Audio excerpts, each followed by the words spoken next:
She's number one at being dumb, the new face of the DNC. Gather round, cause that's our Jazzy. Yeah, baby. Jasmine Crockett's got another hot take. No blacks and whites on a wedding cake. The Democrats' new chosen one, Jasmine Crockett, is in the news again for an old clip where she attacked Florida Rep. Byron Donalds for marrying a white woman. Greg Gutfeld unleashed pure chaos on Jasmine Crockett live on national television, and the fallout was nothing short of catastrophic for her. With cutting sarcasm and relentless energy, Gutfeld dismantled her performance piece by piece, leaving her visibly scrambling for a response in front of millions. This wasn't a polite exchange, it was total annihilation. Crockett came armed with rehearsed lines, but Gutfeld arrived with unfiltered fire, and the clash was explosive. The audience didn't sit quietly. They roared with excitement, while social media ignited within seconds. If politics ever seemed dull, this moment proved it could erupt like a wildfire. The screen was consumed with raw, unrestrained energy, and by the time Crockett realized what hit her, it was already far too late. Or literally, it's because you married a white woman and so you think that whitewashed you. That's not very woke, is it? Of course, Crockett isn't the only Democrat who's opposed to interracial marriage, or else more Democrats would have voted for this one. Racist! Greg Gutfeld doesn't just debate, he demolishes, turning ordinary conversations into scorched earth battles that leave nothing standing. Courteous exchanges aren't his style. He cuts through nonsense like a political buzzsaw, powered by sarcasm sharper than steel and an energy that obliterates any rehearsed line in its path. So when Congresswoman Jasmine Crockett stepped onto the stage with her signature flair for theatrics and appetite for headline-grabbing quips, a clash wasn't just possible, it was guaranteed. And when it came, it hit with the force of an earthquake. The moment Crockett tried to inflate her presence and spin committee drama into a flashy performance, she walked straight into her own undoing. Her critical mistake? Believing Gutfeld would handle her with the same kid gloves she gets from the mainstream press. In reality, he came armed with no mercy and absolutely no filter. Tyrus, I go to you for no particular reason. Is she making any point there?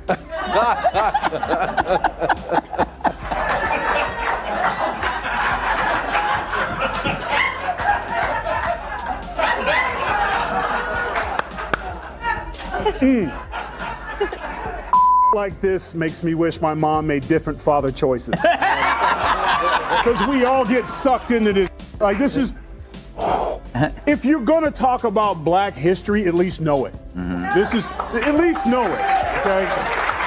If you think this showdown was intense, don't blink because it only escalates from here. Rather than treading carefully, Jasmine Crockett charged headfirst into the lion's den, unprepared, overconfident, and completely out of her depth. She's never been known for substance. Instead, she thrives on theatrics, more performer than politician. Her playbook is simple: shout down opponents, fire off buzzy one-liners, and stage TikTok-ready meltdowns. Her career has been fueled not by policy, but by viral outbursts, dramatic monologues, and turning every microphone into an audition for applause. To her devoted fans, this gets framed as fighting for justice. But to everyone else watching, it looks like nothing more than empty noise dressed up as shameless self-promotion. But it goes back to, that was 45 seconds of some of the, like, Kamala, you good right now. That was some of the dumbest I ever heard in my life. Here's the thing. This goes back to what we talked about earlier. They never have a solution. Just listen to your dumbass talk. You want to talk about agriculture? Why don't you fix the lottery? Why don't you make it easier for people who want to come into this country to work in agriculture and equitation and factories?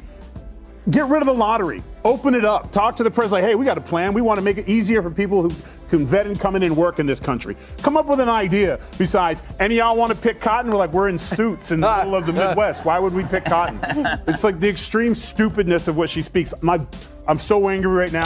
Greg Gutfeld doesn't bother with empty noise. He slices straight through it with sniper-precise sarcasm and that trademark grin that all but says, I know exactly how this ends, and you're not going to like it. So when Jasmine Crockett launched into one of her overblown routines, packed with race baiting, deflection, and the usual partisan theatrics, Gutfeld didn't engage in polite debate. He torched her line after line. Every cutting remark exposed what many already suspected but rarely dared to say aloud. Crockett wasn't standing there as a serious leader. She came off as nothing more than a manufactured viral moment, loud, theatrical, and desperate for attention through exaggerated outrage. She's so rotten, she wants migrants picking cotton. We present to you Democratic Congresswoman Jasmine Crockett, who made this shocking argument why America needs immigrants. Roll it, Alfred. So I had to go around the country and educate people about what immigrants do for this country, or the fact that we are a country of immigrants. Right. The fact is, ain't none of y'all trying to go and farm right now. Okay, so I'm lying. Raise your hands. When the wheels fall off. You're not. We done picking cotton.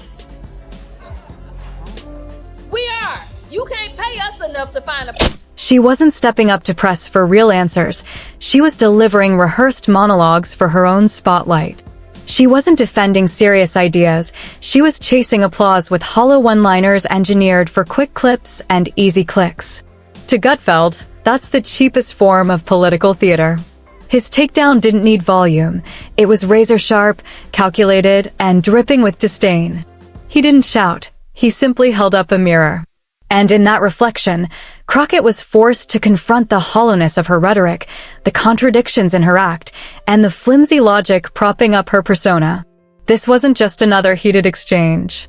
Crockett has built her image as the self-crowned queen of committee theatrics, each hearing turning into a stage play of exaggerated expressions, dramatic pauses, and buzzwords crafted to feed cable news. But this time, her one-woman show collapsed. Gutfeld dismantled it piece by piece, exposing every overblown gesture, every staged outrage, and every scripted controversy with a lethal blend of sharp wit and blunt common sense. Kilmeade, she's getting to be the face of that party. I know, thanks to your show. Yeah. I don't know what's more popular, this or The View on Gutfeld. But a couple of things. Did you see, at first I thought she was doing it for comedic purposes, but you watch back, nobody had a response. They didn't know what the hell she was talking about. And she's like, oh, really? Farming? Yes, it's called eating, farming. America's got the best farmers in the world. There's glory in doing it. People do it, and the people don't do it by hand anymore. This isn't 1820. So I was just stunned by what she's saying. But the weird thing is, she probably left that room thinking she knocked it out of the park. Mm-hmm. And I don't think that anyone can stop her from being the face of the party, except Bernie Sanders, who's 111 years old, talking about oligarchs. He dismantled the absurdity of her outrage, exposing the contradictions woven into every tirade. One moment she spoke of unity, and the next she accused anyone who pushed back of scheming in some grand conspiracy to silence her supposed brilliance. Gutfeld sliced through the performance and named it for what it was, a polished act meant to disguise an uncomfortable truth. She's accomplished almost nothing of real substance. That's when the takedown turned ruthless. Gutfeld didn't just lampoon her theatrics. He went further, drilling into her record, or rather, the glaring absence of one. For all her fiery speeches and tireless theatrics, Crockett's impact in Congress has been virtually non-existent. No landmark legislation. No defining achievements. Just a steady churn of viral clips and inflated interviews, recycling the same overplayed talking points at an ever louder volume. Gutfeld stripped it all bare, leaving one truth impossible to ignore. Crockett isn't a leader, she's a brand. Less a stateswoman, more a reality TV contestant mistaking chaos for charisma. And while that might win her Instagram fan pages and fleeting headlines, it does nothing for the country. Do you have an opinion on this? Or should I move on to somebody? No, I just. It has to come from me. Yes. Okay. None of y'all are qualified. Not just for one thing. I'm mad at Charmaine the guy because he should have kicked her out. See, the problem is that we are allowing our own culture to be openly racist and get away with it. Now, if a white person is offended by that, and they should be, they say something, it's like it's not the same thing. But if you say that, and another brother looks at you and goes, "Man, you wrong for that, and I don't want you on my show. Get the hell out." Because I'm telling you right now, if I was not on the show, which happens sometimes, and someone was sitting in his chair and he was complaining about black men this and black that, and they shouldn't be here, and you know what happens when a white woman marries a black guy, you would not have seen that guy in the next segment. He would have kicked his ass off, because you're not going to talk about somebody that I care about like that, or another person like that. That's the. No, this has to come from me.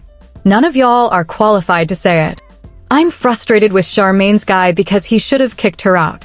The real problem is we're letting our own culture get away with being openly racist, and nobody calls it out.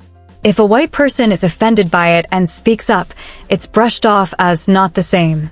But if another brother looks you in the eye and says, "Man, that's wrong, and I don't want you on my show, get out," that carries weight. Because here's the truth. If I wasn't on the show and someone sat in that chair complaining about black men this or black men that and saying garbage about what happens when a white woman marries a black man, Greg would have handled it instantly. That guy wouldn't have been back after the break. He would have been kicked out, because you're not going to sit there and trash somebody I care about or anyone else like that. That's the core issue.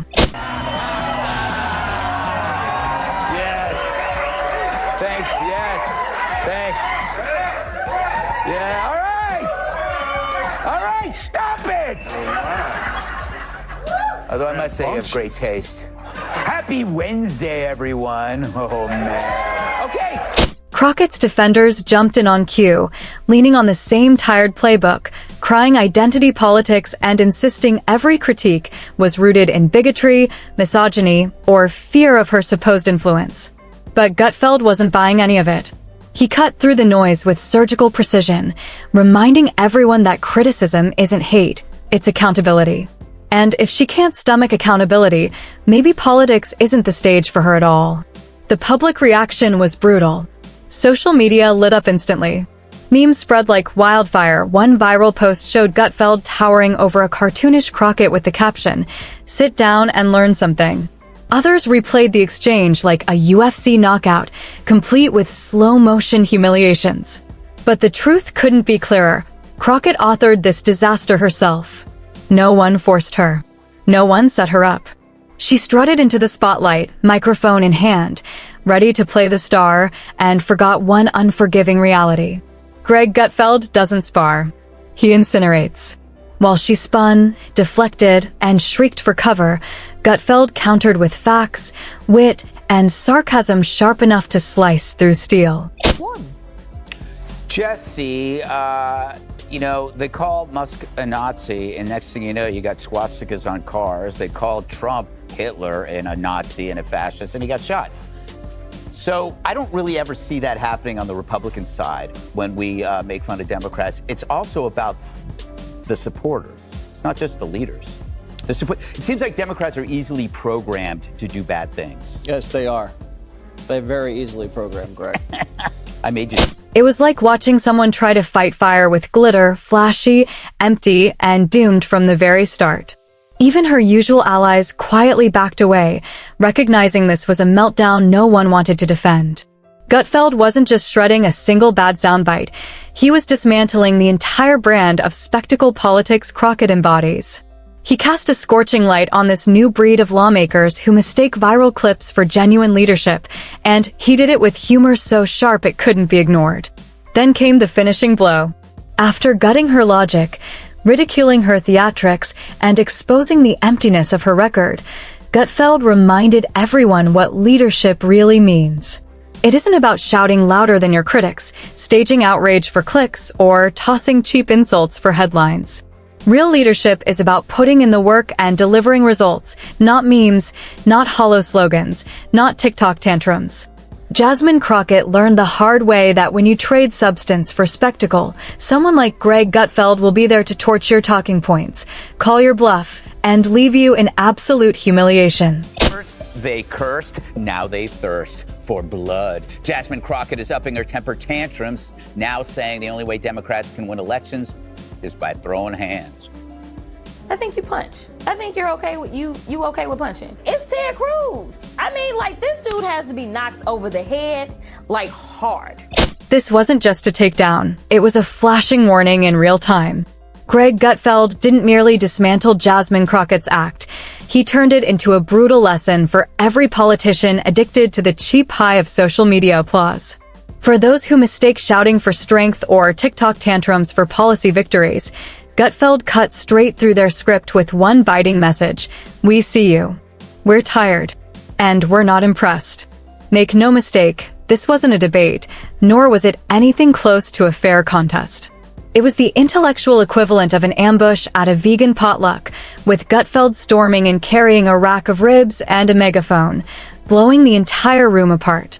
Crockett tried to rouse the crowd with her usual blend of outrage and buzzwords, but her credibility sank faster than a submarine taking on water. And this time, the audience wasn't buying it. There was no applause, no sympathy, just the heavy silence of secondhand embarrassment, the kind that hits when someone attempts a daring stunt and instead crashes flat on their face in front of millions. Now, she claims that she wasn't talking about Abbott's wheelchair at all. Yet she's mentioned Abbott's wheels before. In 2022, she posted Beto's rolling around the state. Where's Abbott rolling to? And according to the Washington Free Beacon, Crockett also liked several Facebook comments referring to Abbott as Hot Wheels back in... Crockett scrambled to regain control, sputtering like a short-circuited robot, tossing out buzzwords like systemic oppression, voice of the people, and the inevitable, let me finish. But every line bounced off Gutfeld's calm, knowing grin. It was like watching someone try to douse a grease fire by shouting at it flashy, frantic, and completely useless. Meanwhile, Gutfeld sat steady and unbothered, dismantling her talking points with surgical precision, sharp, deliberate, devastating. His composure was so smooth it bordered on comedic, as if he were reciting from a script. Thank you for your outrage. Please hold while we transfer you to someone who cares. He wasn't just winning, he was gliding, barely breaking a sweat. You could almost imagine elevator music playing in his head while Crockett flailed to save face. And the audience? They weren't just watching, they were savoring every second. Each sarcastic jab from Gutfeld hit like a confetti cannon detonating in a room full of fragile egos. Laughter erupted, heads turned, and Crockett's supposed moment of courage crumbled into a live demonstration of what happens when hollow theatrics collide headfirst with cold, unflinching reality.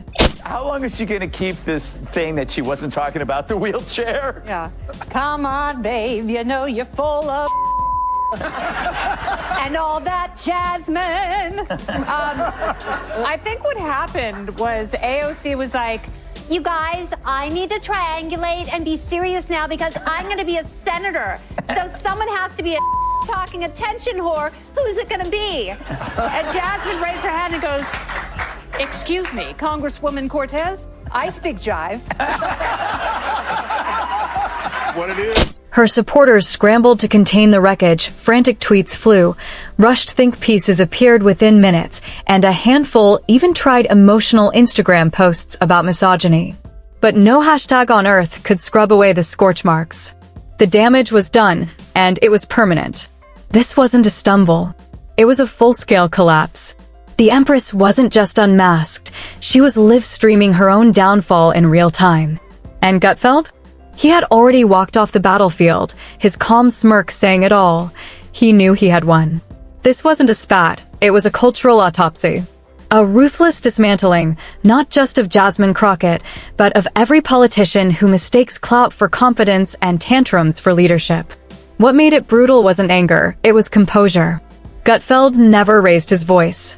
No slamming tables, no shouting matches, just razor-edged mockery, fact after fact, delivered with the cadence of a late-night comic and the patience of someone who's seen this circus too many times before. He wasn't furious. He was uninterested. And that indifference cut deeper than any explosion of outrage ever could. Crockett lingered, clutching the microphone, waiting for applause that never came.